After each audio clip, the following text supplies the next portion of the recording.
Hey, Kansas Bushman here again. Today I want to talk to you about purchasing an EDC knife, or an everyday carrying knife. Now, when you are thinking about purchasing an EDC knife, you want to consider the fact, like the name indicates, the fact that you're going to be carrying it every single day. Now, that's going to be to work, to recreational activities, pretty much everywhere you go, whatever you're going to be doing, this is the knife that you're going to have on your person. So, keep that in mind. And when you go to the store, you're going to find knives that fit into these 6 categories, and we have 6 knives, one from each category.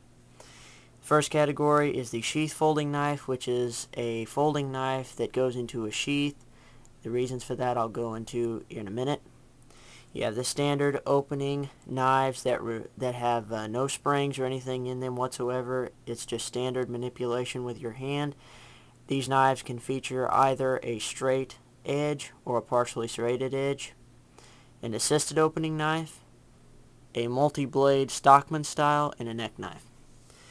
Those are just the basic 6 kinds of knives that you're going to find at your local sporting goods store or Walmart. Now, the reason why these knives are called what they are called and then put into these categories is because of the following reasons. The sheath knife is called so because of 2 reasons. Because obviously it's carried in a sheath, but those 2 reasons are because 1, ease of carrying the knife, or 2, because of legal parameters, mostly because of blade length. Standard folding means, like I said, that it does not have anything special on the knife anywhere like buttons or anything like that. It's just opens simply with the manipulation of your hand. And the difference between these 2 knives is one has a straight edge, one has a partially serrated edge. This is basically the lighter duty knife. This one is the maybe moderate duty because of the serrations, as serrations are meant for handling a little bit more difficult tasks. And then the assisted knife is called so because it has a spring in it to assist the action of opening the knife. You open the blade to a 45-degree angle, then the spring opens the knife to 90 degrees. Here in Kansas, these are legal, but you might want to check your local and state laws before you purchase one of these because, like in the state of California, for example, these are illegal. And then we have the standard Stockman 3-blade style knife. The term Stockman actually means 3 blades. So keep that in mind. And then we have the neck knife because it can be suspended from your neck via a chain or a piece of nylon cordage or other means. Now, basically, they all have advantages and disadvantages.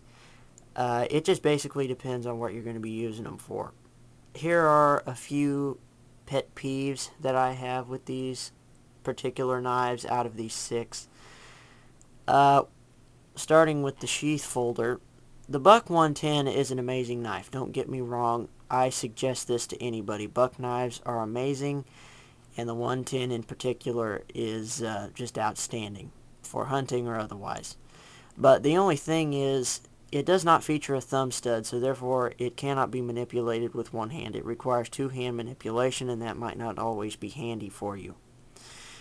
The other thing about the other knives is, we'll move on to the Stockman. The other thing is,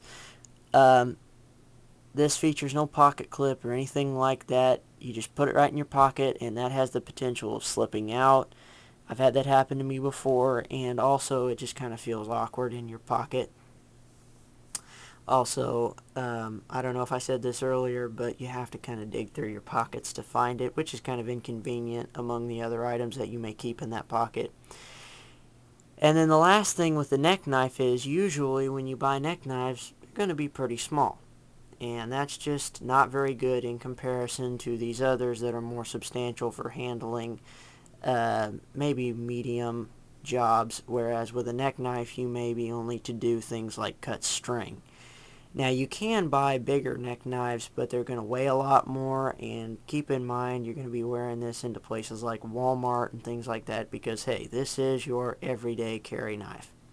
So you might just want to keep those things in mind before you go out and try and buy any of these 6 kinds of knives.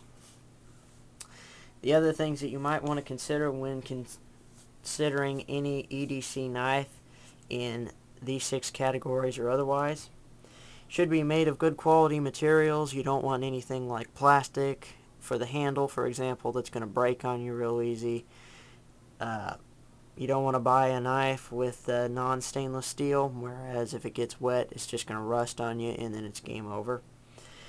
You want it to be made solid and durable because it may be made of awesome materials, but if it's not assembled quite right and everything's loose, like there's blade play, which is room for the blade to wiggle back and forth between the handle, for example, that's not good. You want to make sure that everything is nice and tight and ready to go.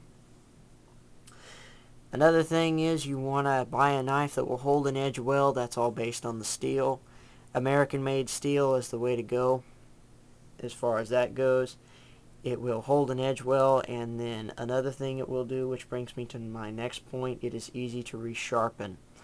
There's no point in carrying around a EDC knife that you have to constantly be sharpening because you're out there doing whatever it is. You need to cut something. If it doesn't cut well, there's a risk of injury.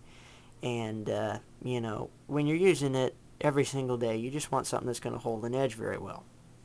So look for a knife with good quality steel, American made if possible.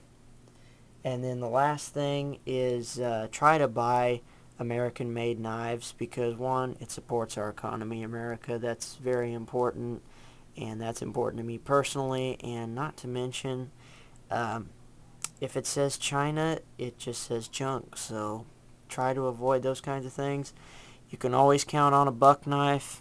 Those are always made here in the United States. The 110, the Stockman, they're both made here in the U.S.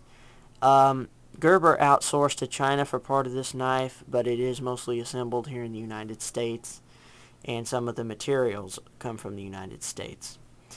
Smith & Wesson, they're an American gun maker. If you did not know that, you can count on them for American-made goods. And then as for the neck knife over there, I'm not real sure where everything on it comes from, but it says Taiwan, so I would assume everything comes from Taiwan. So anyway, that's just a little bit of an idea of what to look for in buying an EDC knife. Just remember these things. I hope I was able to help you. Thank you very much for watching, and this is Kansas Bushman signing off.